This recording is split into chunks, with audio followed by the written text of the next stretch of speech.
Ayun mga bro, may gagawin ako dito. Transformer ng power inverter 12 volts, 500 watts, malaking core. Susukatin ko ang kanyang primary winding at saka secondary winding.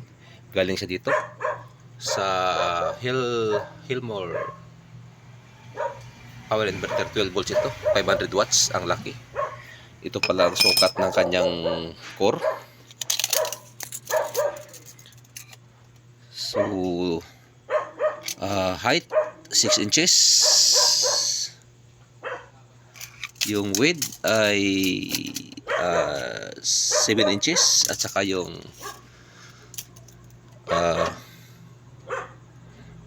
thickness ay mga 2 and 1/4.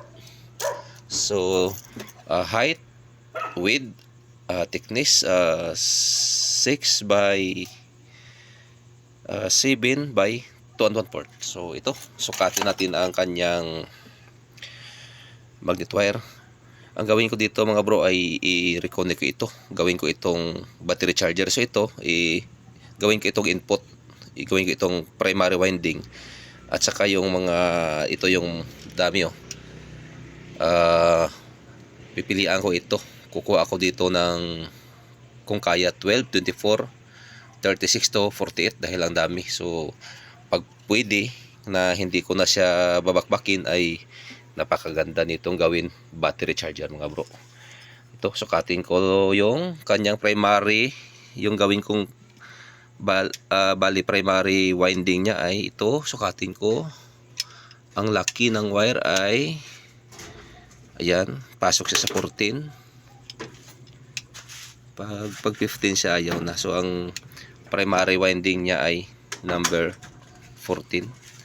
Sukatin ko naman itong bali secondary winding ko, yung papunta sa DC, yung pang battery. Ayan, number 13 ay hindi kasya. Sa 12 ay kasya. Ayan, yung magiging secondary ko ay number 13, 12, number 12 siya. At ang magiging primary winding ko ay ito, number 14.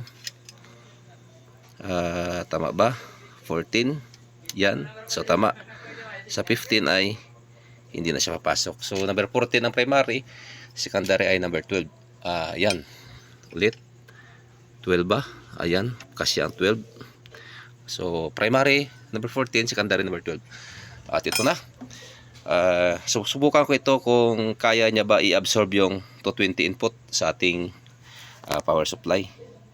Ito muna ginawa ko. Nagawa ko ng may 10 ampere na breaker, tapos may ammeter, tapos may plug dito. So naka-ready na. Ready for testing ng mga bro. Pero bago ko siya i-plug, dadaan muna ako sa ito sa 110 ko na transformer. Para dadaan muna ako sa 110 para pag short sa ay hindi masyadong malaki yung arcing. So ito, ipa-plug ko na yung aking step down transformer, 220 in, 110 out. So ayan, plug na. At ipa-plug ko na rin ito ang aking circuit breaker na may ammeter at saka outlet. So naka-ready ng aking monitor. 00 pa siya, hindi pa siya hindi pa siya nag-power on. So ito, ipa-plug ko na rin ito ang aking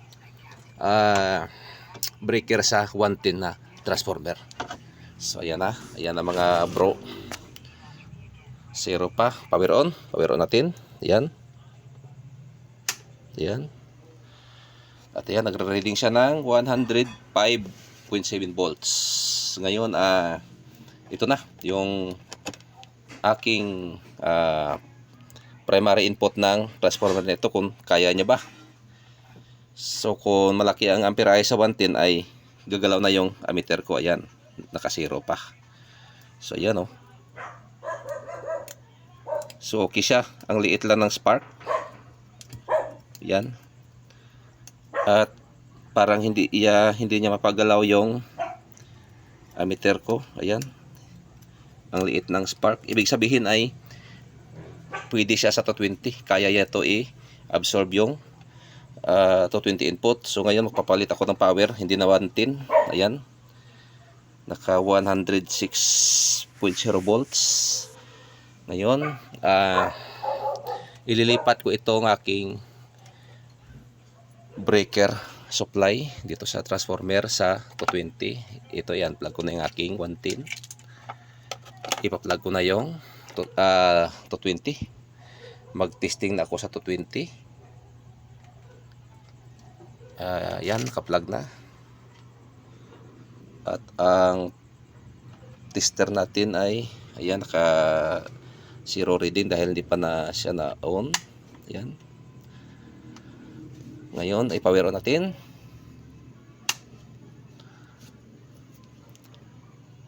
So hindi kaya ng tester dahil hindi pa siya nalipat sa 750 na range. Naka 200 lang yung tester ko, so ayaw niyang mag-reading.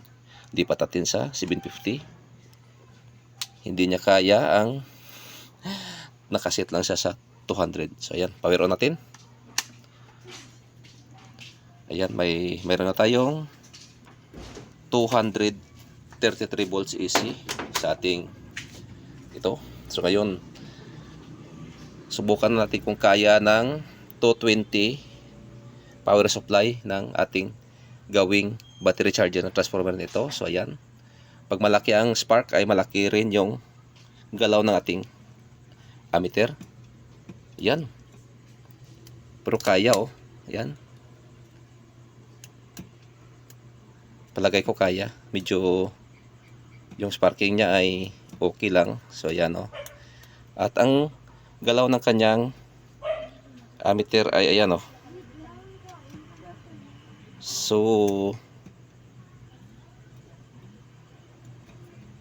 gagalaw siya pero babalik siya sa zero. Ibig sabihin ay okay siya. So hindi nakaabot ng 1 ampere ang standby power ng transformer na ito. So ayan, kayang-kaya niya yung 220 input na pinapasok ko sa transformer. Ayan, oh. Yan.